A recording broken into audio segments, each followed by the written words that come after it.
indirect lobbying, grassroots, and media. Organizations and businesses often may decide to try more indirect techniques in order to make their direct lobbying more effective. Indirect lobbying involves attempts to sway public opinion to be more supportive of the group's lobbying objectives. Businesses often have difficult PR problems. And, of course, there are a variety of ways for dealing with them. Some of them involve efforts to improve the corporate image.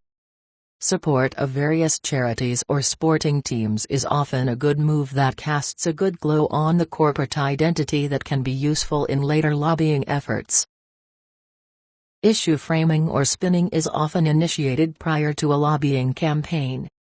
Issue framing are efforts to alter public perceptions or attitudes regarding a specific issue. One can initiate issue framing by submitting opinion pieces to local newspapers, either the state's major newspapers or even better, the smaller and less urban papers. Newspapers are often looking for filler, and you should view it as a great opportunity to communicate your message to the general public. A much more expensive step in issue framing involves the use of paid media and professional PR firms. Paid media can be the use of billboards to bring your issue to the attention of a larger percentage of the general public. If you want to get attention to your cause and a more favorable public response to your business or organization, you may have to invest in hiring a PR firm. On the other hand, if you have the access to the legislature or the relevant government agency that controls the fate of your issue, you probably do not need to spend any money on PR. Remember, this can be a very expensive tactic. At the expensive end of the category is placing your company's name on a sports arena or community building. At the bottom is sponsoring a Little League or 5-kilometer run. All such efforts get your name in front of the public in a positive manner. The goal is to create a positive response for your company when you come to make your case. Real media lobbying is extremely expensive. As is common knowledge to everyone involved in election campaigns, the decision to use electronic media greatly multiplies the cost of a campaign. Of course, campaign media, or in this case, the cause or issue-related media continuum has many stops along the way. Radio ads are relatively cheap to run during a legislative session. Television is much more expensive and may be beyond the budgets of all but the largest corporations or associations.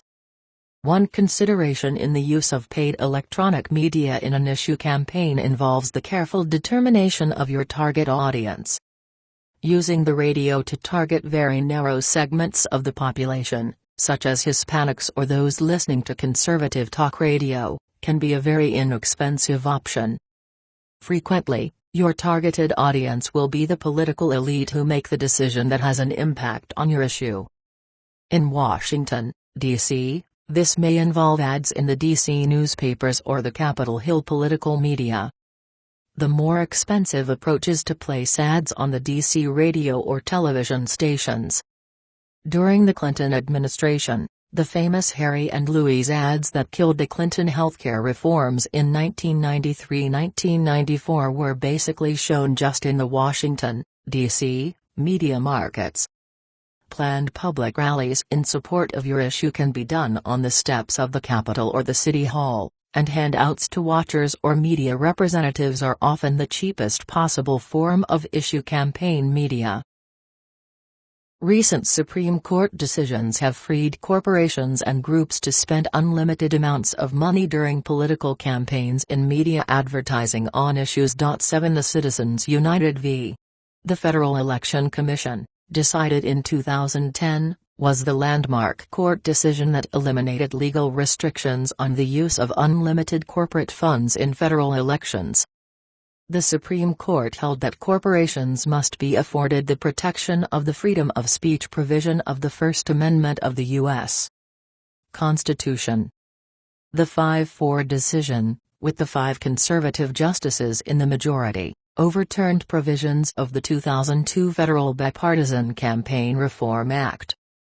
The door has been opened for a huge inflow of corporate and labor union Money into federal election campaigns and the disclosure of donors and expenditures in these campaigns by these organizations has been largely eliminated in any meaningful way.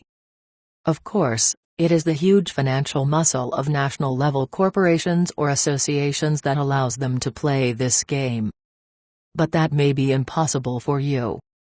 However, on the state and local levels, when public opinion is in flux, even small media efforts can have a big impact on election campaigns and attitudes toward public policy issues. Some companies have found it to be effective to work with think tanks and research groups as well as local colleges and universities. Sponsoring research projects that may support your lobbying effort is quite common, as is the sponsoring of seminars to raise the visibility of your issue.